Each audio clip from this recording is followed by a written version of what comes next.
So guys, जैसा कि हमने पिछले एपिसोड में देखा कि लुयांग अपनी डिवाइन स्वॉर्ड की मदद से जुगेंग से फाइट कर रहा था और उसे अच्छी टक्कर दे रहा था। लुयांग जुगेंग को घायल भी कर रहा था, पर जुगेंग हर बार अपने डिवाइन व्हील की मदद से खुद को ठीक कर रहा था। ताओशेन को यूज करने की वजह से लुयांग काफी थक गया था। स्वॉर्ड सेट के मेंबर्स उसकी बॉडी में एनर्जी ट्रांसफर कर रहे थे और लुयांग ताओशेन को पूरी तरह से एक्टिवेट करने की कोशिश कर रहा था, लेकिन लुयांग की बॉडी काफी कमजोर थी, जिस वजह से वो ताओशेन की पावर को संभाल नहीं पा रहा था और उसकी बॉडी में क्रैक पड़ने लग गए थे। लेकिन अचानक लुयांग ठीक हो गया था। उसने ओनली एम्ब्रस स्वॉर्ड को जुगेंग की चेस्ट में घुसा दिया था। जुगेंग उसे बाहर निकालने की कोशिश कर रहा था, जिसकी वजह से स्वॉर्ड में क्रैक पड़ गए थे। ये सब देखकर फेंग बी के कॉन्शियसनेस स्पेस में हेवनली वेस्टलैंड की गार्डियन मू वार्निंग जाग गई थी और उसने फेंग बी को अपने कंट्रोल में कर लिया था। फिर अब हम वार्निंग को देखते हैं। वो फेंग बी के कॉन्शियसनेस स्पेस से बाहर आ जाती है और फेंग बी की बॉडी को अपने कंट्रोल में कर लेती है, जिससे उसकी बॉडी में से काफी एनर्जी रिलीज होती है। उस एनर्जी की वजह से वहाँ मौजूद स्टूडेंट्स दूर जाकर गिरते हैं और बेहोश हो जाते हैं। शीचेंग और फीजियान उस एनर्जी का मुकाबला करने की कोशिश करते हैं, पर वो एनर्जी बहुत ही ज्यादा स्ट्रॉन्ग थी,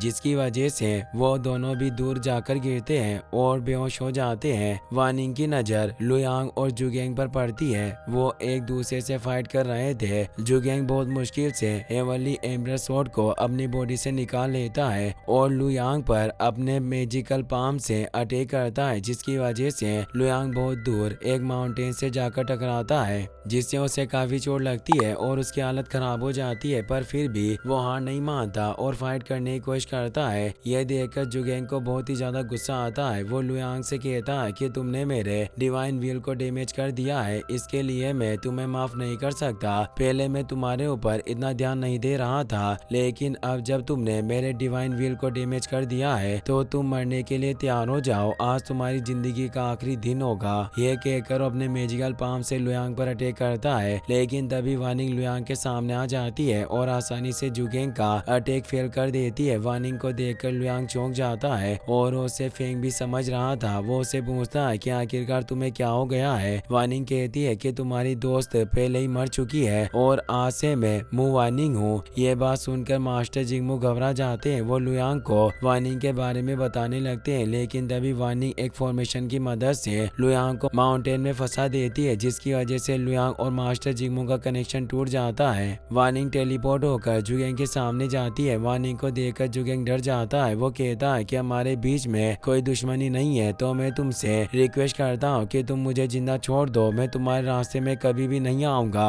और यहाँ से चला जाऊंगा। वार्निंग कहती है कि तुम सिर्फ एक 6 स्टार गॉड किंग हो। अगर एक गॉड किंग कम भी हो गया तो हमें एलिक्सिर बनाने में कोई परेशानी नहीं होगी। तुम्हें मारने में मुझे कोई परेशानी नहीं है। यह बात सुनकर जुगेंग डर जाता है और उसे समझ में आ जाता है कि वार्निंग उसे जिंदा नहीं छोड़ेगी, इसीलिए अपने डिवाइन व्हील को एक्टिवेट कर लेता है और अपनी स्काई डिस्ट्रक्शन टेक्निक से वार्निंग पर अटैक करता है। लेकिन वार्निंग बहुत ही ज्यादा आसानी से उसके अटैक को फेल कर देती है और अपनी एक फिंगर से उसके डिवाइन व्हील को डिस्ट्रॉय कर देती है। यह देखकर जुगेंग बहुत ही ज्यादा हैरान हो जाता है। वो सोचता है कि मैंने इस पर पूरी पावर से अटैक करने के लिए अपने कल्टिवेशन को सेक्रीफाइस कर दिया, पर फिर भी इसने इतनी आसानी से इस अटैक को फेल कर दिया। कहीं ऐसा तो नहीं है कि यह 9 स्टार गॉड किंग है। अगर ऐसी बात है तो मैं कुछ भी कर लूं, पर इसे नहीं हरा सकता।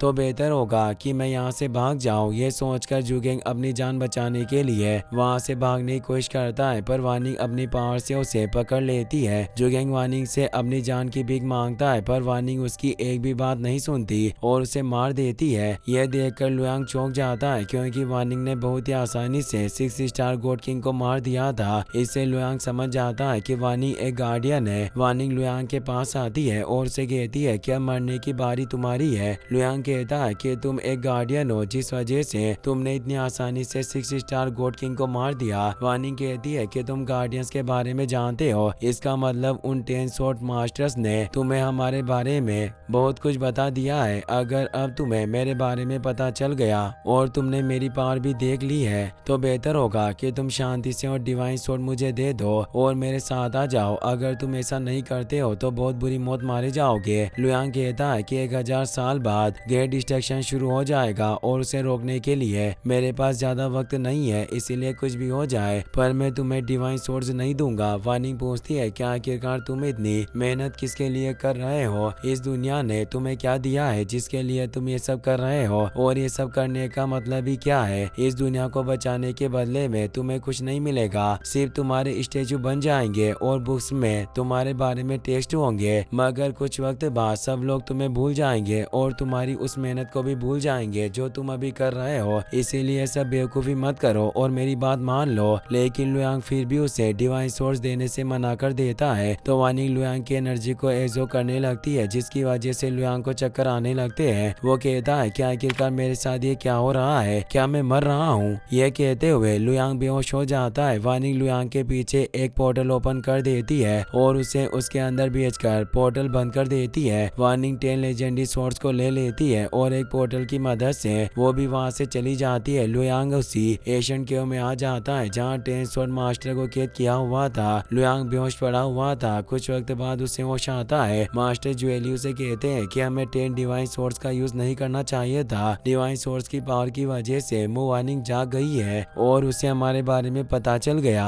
लुयांग कहता है कि ऐसा नहीं हो सकता, फेंग भी कोई गार्डियन नहीं है। वानिंग ने ही फेंग बी की बॉडी को अपने कंट्रोल में किया होगा। मास्टर जिंगमू कहते हैं कि असलियत में वानिंग और फेंग भी एक ही इंसान है। फेंग भी वानिंग की सेकंड पर्सनैलिटी है। वानिंग ने अपनी पावर और मेमोरीज को फेंग बी की बॉडी में सील कर दिया होगा। लुयांग पूछता है कि वानिंग एक गार्डियन है तो आखिरकार उसे ये सब करने की क्या जरूरत है? मास्टर जिंगमू कहते हैं कि मुझे भी इसके बारे में कुछ नहीं पता, पर वानिंग अपनी मर्जी से अपने गार्डियन की पोजीशन नहीं छोड़ सकती। उसने खुद को सील कर लिया था और सील की लिमिटेशन सेट कर दी। जब उसे वो 7 स्टार गॉड किंग की पावर का एहसास हुआ तो वो अपने आप जाग गई। मास्टर इन्यू कहते हैं कि यह मेथड बहुत ही ज्यादा आसान है, जिसकी वजह से हम लोगों ने कभी इस पर ध्यान नहीं दिया और हमें इसके बारे में पता नहीं चला। अब वानिंग को हमारे बारे में पता चल गया है तो वर्ल्ड को बचाने की जिम्मेदारी तुम्हारे हाथों में है। लुयांग कहता है कि अब ग्रेट डिस्ट्रक्शन शुरू होने में सिर्फ 1000 साल बचा है। अगर मैं पूरी कोशिश भी करूं तो भी गॉड किंग नहीं बन पाऊंगा। अगर मैं गॉड किंग ही नहीं बन पाया तो 9 स्टार गॉड किंग्स के उस ग्रुप को कैसे हराऊंगा? मास्टर जिंगमू कहते हैं कि तुम्हें निराश होने की जरूरत नहीं है, तुम हम सबसे ज्यादा टैलेंटेड हो। 1000 साल में गॉड किंग बनना तुम्हारे लिए कोई बड़ी बात नहीं है।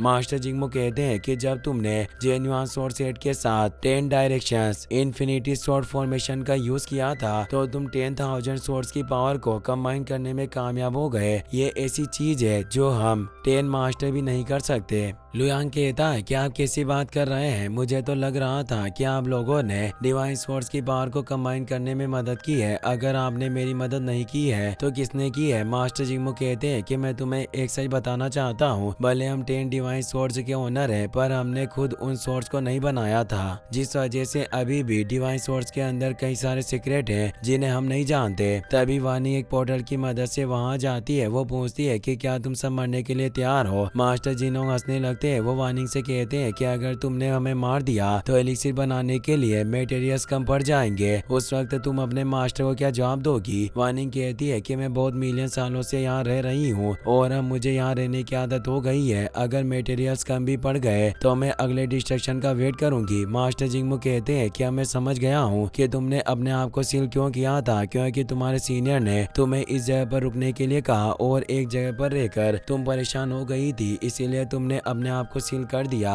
यह सुनकर मास्टर जिनोंग जोर जोर से हंसने लगते हैं। वो कहते हैं कि तुम गार्डियन हो पर फिर भी मिलियन सालों तक एक जगह पर फंसी रहती हो और अपने अकेलेपन को दूर करने के लिए रिबॉन टेक्निक का यूज करती हो। तुम्हारी ये इमोर्टलिटी किसी भी काम की नहीं है। ज्वेली कहते हैं कि यह सच में बहुत शर्म की बात है कि तुम इमोर्टल होकर भी अपने मास्टर के इशारों पर नाचती हो। ये सब बातें सुनकर वानिंग को बहुत गुस्सा आता है और उन पर अटैक करने लगती है। मास्टर जिंगमू लुयांग की उसकी स्वॉर्ड को एक्टिवेट करने के लिए कहते हैं। लुयांग अपने स्वॉर्ड्स को एक फॉर्मेशन में सेट कर देता है। 10 स्वॉर्ड मास्टर्स अपनी फॉर्मेशन को एक्टिवेट कर लेते हैं और एक जायंट स्वॉर्ड से वानिंग पर अटैक करते हैं, लेकिन वानिंग आसानी से उसे डिस्ट्रॉय कर देती है। तभी लुयांग के नीचे एक पोर्टल ओपन हो जाता है और मास्टर जिंगमू लुयांग को वहां से भागने के लिए कहते हैं, लेकिन वानिंग अपने मैजिक से लुयांग को पकड़ लेती है। लुयांग फेंगबी का दिया हुआ पेंडेंट वानिंग की तरफ फेंकता है और वानिंग उस पेंडेंट को पकड़ लेती है। इसका फायदा उठाकर लुयांग उस पोर्टल के अंदर चला जाता है और वो पोर्टल बंद हो जाता है। इसी के साथ ये एपिसोड यहीं पर खत्म हो जाता है।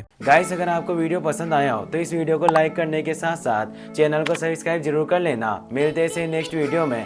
Thanks for watching.